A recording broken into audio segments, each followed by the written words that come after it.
Lesnar. It's great to see you. What's changed? So I got to sit here and watch that and explain to you. Yes, you do, why, my friend. in God's name, are you doing this again? Why are you going back in the octagon for UFC 200? Because I couldn't live with that decision. It was like going back to that interview. It was a hard decision for me to make, and that decision has haunted me for the last 15 months. And I figured I couldn't live like that for the rest of my life. I'm a big believer in living out your dreams and facing your fears and just facing the reality of I don't want to be sitting 20 years from now saying, you know what, son, you should have went and did that. And here I am. And on the biggest stage of them all, I was on UFC 100, so why not be on UFC 200? So whose idea was this? Who started the conversation? This is very simple. This was me sitting having a cup of coffee at my farm in Canada and thinking I'd waking up every morning and feeling this feeling of, was that the right decision? Was that the right decision? When did you start feeling this way? Right, immediately? Immediately, as a matter of fact, immediately. Yeah, and I didn't even tell my wife. I told nobody. This thing haunted me on the inside for a long time. But I thought, you know what? If I was in the WWE, I could still kind of have those feelings inside the ring. But the true competitor in me is still alive and well, and I have to do this.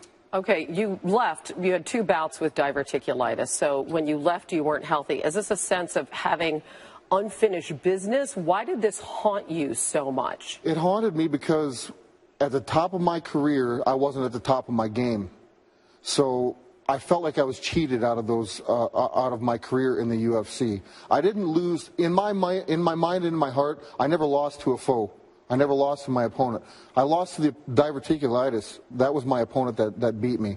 Other people may have other thoughts and say other things about the way I performed. My performance was due to the illness, and absolutely yes. I'm sitting here today. I feel 1,000%. I wouldn't get in the octagon if I didn't.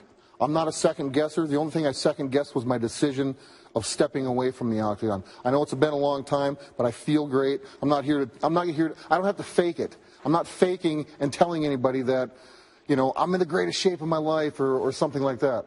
This is for real. This is for real. I'm so excited, and I'm glad with my decision. So who's your opponent going to be on July 9th?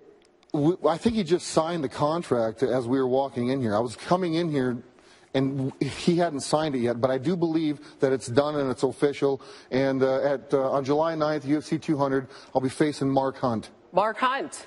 Okay, 42 years old, 8th ranked heavyweight in the UFC. Why Mark Hunt? Why not? Well, it could be anybody. I didn't care. That's how simple it is. You mean you didn't have any say at all in who your opponent was going to be? There was no. I didn't. I've never turned down a fight in the UFC. I've never walked away. I'm not the guy. Even when I was a champ, I never turned down a fight. And even when I was fighting to be the champion, I never turned down a fight. If Dana White called me and said, "You have opponent X, Y, and Z. Who do you want?" He never gave me those options. This is a guy that we want you to face. I said, "Great. That's what I'm going to do." Fine with me. Guy made his UFC debut in 2010, 7-4-1 record, won each of his last 2 fights by knockouts. His last loss came in May of 2015. How do you match up with him? Well, I'm a grappler at heart. He's a heavy hitter, and I think that's what the people want to see. The UFC ultimately culminated because we're gonna put guys with opposing disciplines against each other. I think I match up very well. If Mark Hunt ends up on the ground, the fight's over. I've been working, obviously I need to work on my stand-up game, but I'm excited and enthusiastic of doing so. That's the difference. Can you walk me through this as a business deal? All right, so you're sitting on your farm, you're having these thoughts, you want to go back and fight again, you want to finish that chapter of your life, then who do you call? Did you call Vince McMahon? Did you call Dana White? How did these 2 entities come together to allow you to do this? It's very simple. Nobody called me. It wasn't nobody else's idea. Dana didn't pick up the phone because somebody we need to fill a spot. Because Conor McGregor isn't going to be there. Ronda Rousey's not going to be there. It's obviously like huge. UFC 200 is huge. That was not the scenario. No, it was not. I picked up the phone. It was me. I don't even remember. It's been 3 months ago. But it's taken some time for things to play out. Right. But I just said, what are the chances of having Brock Lesnar on the card at UFC 200?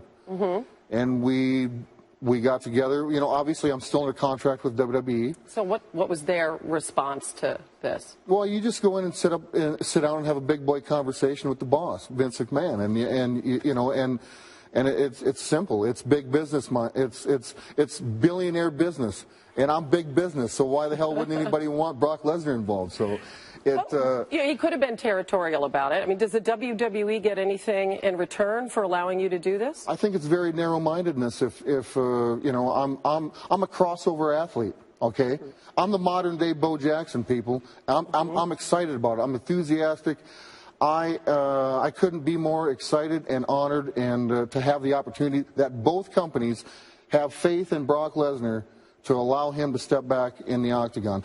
Even Dana White or the Fertitta brothers, for me to be gone and to have the impact that I did, and for them to allow me to come back and represent this big show is a great honor for me. Why do you think that in the end that White welcomed you back?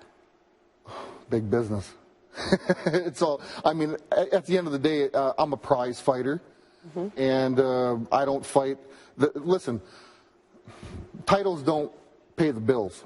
What pays the bill? I'm a prize fighter. I fight for money, and it's no different. They're making money. I'm making money. Everybody's making money. That's what this is all about. But more importantly, it's not about the money to me. And I've always said money's very important to me, but you can't step inside the octagon just for the money. This is in my heart. This is from the heart, and it just so happens I'm making a boatload of money. Well, as he says with a big smile on his face. So you told me you don't know where your trophies are, your awards are, but you know what's in your bank account. How much money are you making with this venture? I can't disclose. I mean, there's lots of zeros behind it. Lots of zeros. Like how many is lots? Like whatever it takes to I can't disclose that. Why would I want to? I'm not here to brag about it. I mean, I'm here to state that, listen, I'm a prize fighter, and everybody's making money. And at the end of the day, this is going to be an exciting show for me. I'm honored to be a part of it, and it's humbling to sit here and to actually announce to the world. I feel like a weight has been lifted off my shoulders because I've been carrying this around. And yeah, it's for real. Is this going to be enough? What if July 9th is a smashing success for you in the octagon? Okay, so you say it will be. At that point, are you going to be able to walk away? Who knows? It may just be a tease, but I don't know. I don't know that answer to that question right now. We'll cross that road when we get there, but. First and foremost, I've got a big event after this event, SummerSlam for the WWE. So I'm a busy beaver. That's coming up in August. What can you tell me about your plans for SummerSlam? I have no idea. I don't know. I know that I'm on the card, and I don't know who I'm facing yet. But one thing at a time. That's all you know. One thing at a time. All right. So this fight, UFC 200, is in 4 weeks. How long have you been training for a return to MMA? 8 o'clock yesterday morning. I went for a swim. Come on, that's it? No, I know. How long have you been working towards this?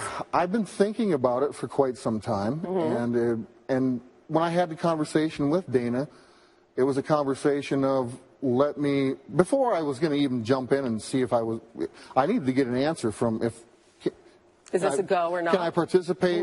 Can I do this? And then, I started playing around with it. I started getting into shape. I said before. And when the people said yes, of the higher powers, then I said, listen, let me get some time, let me feel this out, and we'll kind of just go from there. How different is that from the shape you have to be in for WWE? How much more intense? Total different shape. Right. And there was nothing, I mean, Dana, he didn't even know I was serious about this. I mean, he honored the telephone call, but I just said, well, listen, I'll give you a call in some time, and we'll see if we can move this thing forward. What is it that finally sealed the deal? For just making sure that everybody was on the same page, and number one, my health and my well-being, and where was my mind when everything got finalized. I need to ask you about another story that's been out there, and it's been a huge story about Ariel Helwani. Covers the UFC and MMA, and said he was banned for life from the UFC for breaking the news of your return. What's your reaction to that story? I don't even know who that is. Okay. You've not heard about that? I don't do Twitter. For those of you that know, I don't follow it. I don't so even you're know. completely unaware. I'm in the dark. Of that story? I have no idea. The only thing I care about is me, and that's I don't know. I can't answer that question. All right. Not at UFC 200, as you and I have talked about, is Conor McGregor, and so you don't do Twitter. He certainly does, and he's talked repeatedly about being a bigger draw than not just you and others were back in the day. What do you see as his impact on the sport? What do you think about the kinds of things that he's been saying? Well, once again, I don't know, but I know of Conor McGregor, and I know that anything. I mean, this sport has evolved from even from the first time that I entered into the octagon, and I think people are finding out that you have to talk, and you have to, more importantly, walk the walk. And so for guys that can talk and walk the walk, I think it's great. I think it's great for the company. I got no qualms with anybody. I mean, if somebody wants to state that they're the biggest pay-per-view draw in the world, I don't care. I've never came out and said, "Hey, listen, I hold the most pay-per-view buys." I don't. All I know is what I got paid, and I'm happy to do so. And like I said, I'm a prize fighter. I don't hang my championships on the wall because they don't pay the bills. I want to ask you also about Muhammad Ali. A lot of people have been remarking, and everybody has a different perspective on what he meant to you as an individual. I'm wondering, did he touch your life in any way with his legacy and the things that he accomplished and did? You know, I got to meet Ali one time, and all I remember when I met and shook the man's hand was, he never talked. I mean, at the point, Parkinson's or whatever, the illness had taken over, but I just remember when he extended his hand, and he didn't have to say anything to me. It was a weird, not a weird vibe. It was such a gracious handshake, and it was very. I can't even put a word to it. So you felt something. I felt powerful. something powerful from the man, and that's the only. I've watched pretty much all of his fights, but you did. I met the man one time and never got to. He never spoke a word to me, but I felt the presence and power from him. So it was impactful. I mean, as far I think one of the greatest. I mean, here's a guy that's a boxer. Who is selling tickets, talking the talk, and getting in the ring and walking the walk. And he set the stage for. I mean, it's business. It's big business. You got to be flashy on the outside and flashy on the inside. So I think it's a tragedy. And my heart goes out to the family to live with Parkinson's for X number. How many years? Very difficult. Very difficult, and that's just a battle in itself. Forget how great of a champion he was. The man had to live with Parkinson's for how many years? That's a feat in its own. And at the end of the day, and I know you want to go back into the octagon and do, just finish that off somehow. Whether you said it'll be in UFC 200 or it'll go beyond that, and you don't know. Your success in the WWE, your success in college. What do you hope that your legacy is? Somewhere along the line, I think maybe somewhere down the line, if I shake a young man's hand and have the same impact that Muhammad Ali had on me, I think that, words can't describe. I can't sit here and talk about legacy. I don't even know what that is. My legacy is whatever people want it to be. All I know is that I have to get up every day and look at myself in the mirror, be the man that I need to be for myself, my family, and God, and that's it. You know, legacies are I think people that live on legacy are very shallow in the soul. I'm not. I'm always moving forward, you know, so that's where I'm at with my life. Got a lot to look forward to this summer. You're busy, so I'll let you go. Thank you. You got stuff to do. Brock Lesnar, congratulations. Thank you. On everything, and it's great to have you back on SportsCenter. Look forward to talking to you again soon. Thank you.